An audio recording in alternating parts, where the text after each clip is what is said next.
हिना। हिना ही है मेरा नाम, पूरा नाम। वैसे तो मेरा इरादा टीचिंग का है, और चूँकि मैंने पार्लर का काम भी सीखा हुआ है तो क्या पता उसमें भी थोड़ी सी उस फील्ड में भी चली जाऊँ।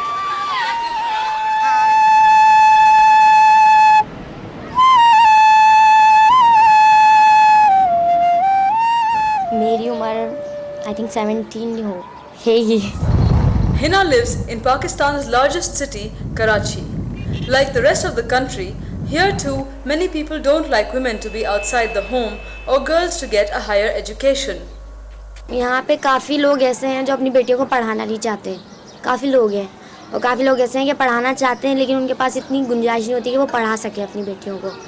But time and necessity are bringing changes. घर वाले भी खुश होंगे और आप भी। सही है जी। Hina is the youngest of 5 sisters. Her mother Sarina never attended school, but her sisters studied till the 8th and 10th grades. Family circumstances have led Hina to become the first college-going girl in her family.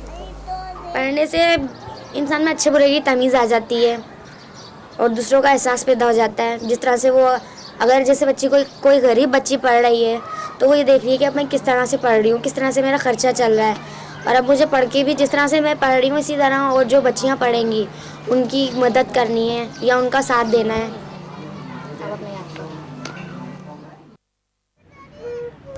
Hina's only brother and one sister died young. Some years ago, the father, a bus conductor, was fatally electrocuted while installing some wiring outside their house. Sahrina had never had a job before. She had 4 young daughters at home. Hina was in school. अब्बू का जब इंतकाल हुआ तो मैं 8 में या 9th में थी, 8 में थी, तो उस वक्त फ़ीस वगैरह का बहुत मसला हुआ था। जब से ही यानी कि बच्चे हमारे घर पढ़ते हैं, यानी कि फ़ीस भरने के तक के पैसे हो जाते थे मेरे।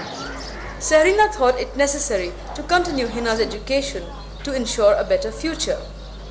But her in-laws were also pressurizing her to move in with them.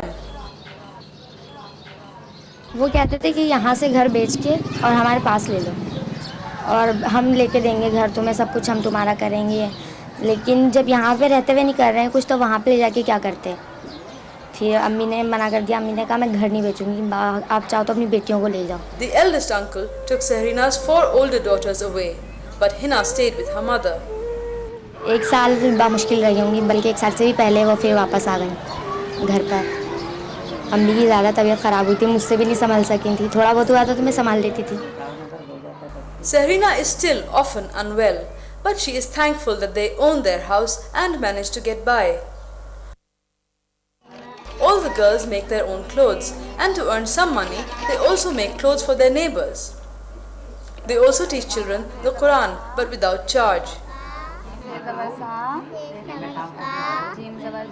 Hina pays for her college fees by tutoring school children. She earns some extra cash by occasionally making up brides and applying henna for festive occasions. Feeling करेगी ना फिर ज़्यादा अच्छा लगेगा। अभी तो कुछ पता ही नहीं लग रहा क्या बना हुआ। The sisters also earn money by preparing clips for purses and shoes. They get 4 rupees, about 14 cents, for 250 clips. The oldest sister, Sughra, works in a factory. This is a first for the family. But instead of providing moral support, their relatives began gossiping.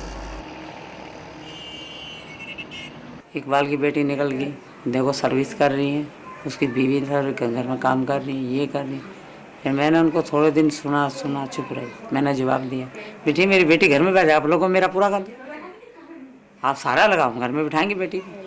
अम्मी को ख्वाहिश थी कि मेरी कोई बेटी पढ़े, आगे पढ़े। मुझे पहले सही बता रही, मुझे इतना शौक़ नहीं था पढ़ने का, लेकिन जब अम्मी का मैंने जज्बात देखे तो फिर मुझे भी शौक़ चढ़ा पढ़ने का। तो भाई मुझे पढ़ना है, कुछ नहीं करना तो इंटर तो लाजमी करना है।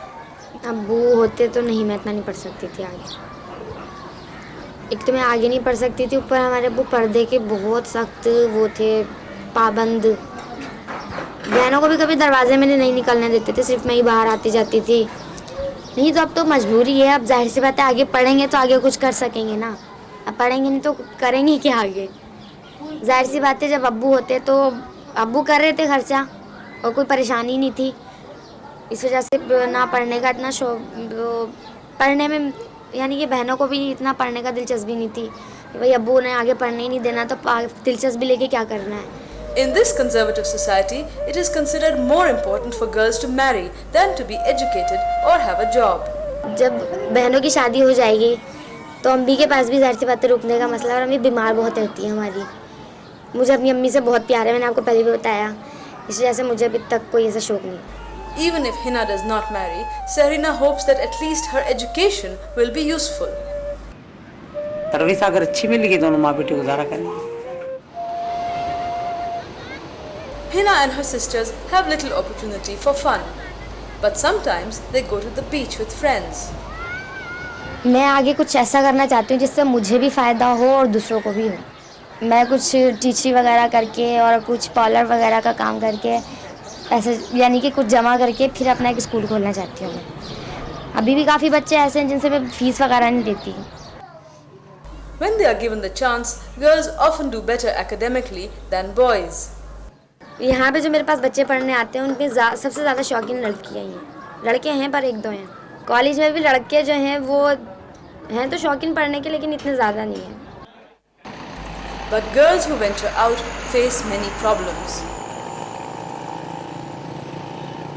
एक बाहर बहुत आना जाना पड़ता है, रास्ते में तो जाहिर सी बात है सब बोलते हैं, बोलने दो, अपना आप सही होना चाहिए इंसान का। इन चीज़ों को मैं ज़्यादा वो नहीं लेती, लेकिन ये जो रास्ता है ना, रास्ते की वजह से मैं बड़ी परेशान रहती हूँ। फिर एक दफ़ा 2 लड़के पीछे लगे थे, उनको तो मैंने खुद ही डांट दिया था। When she gets the chance, Hina sometimes watches TV. Cable पे जो एक ड्रामा आ रहा है कुमकुम, वो मुझे बहुत पसंद है। उसमें अब जो आई है चंदा, अब यानी कि पहले मुझे इतना पसंद नहीं था, अब ज़्यादा पसंद है। और ज़ाहिर सी बात है चंदा की हिम्मत देखो, उसका कोई नहीं है, लेकिन वो अपने भाई के लिए कितना कुछ कर रही है। Hina and countless other girls like her in Pakistan also face their problems with courage. Obtaining an education or getting a job is itself an act of courage. In the long run, it is not just they and their families who benefit, but all of society.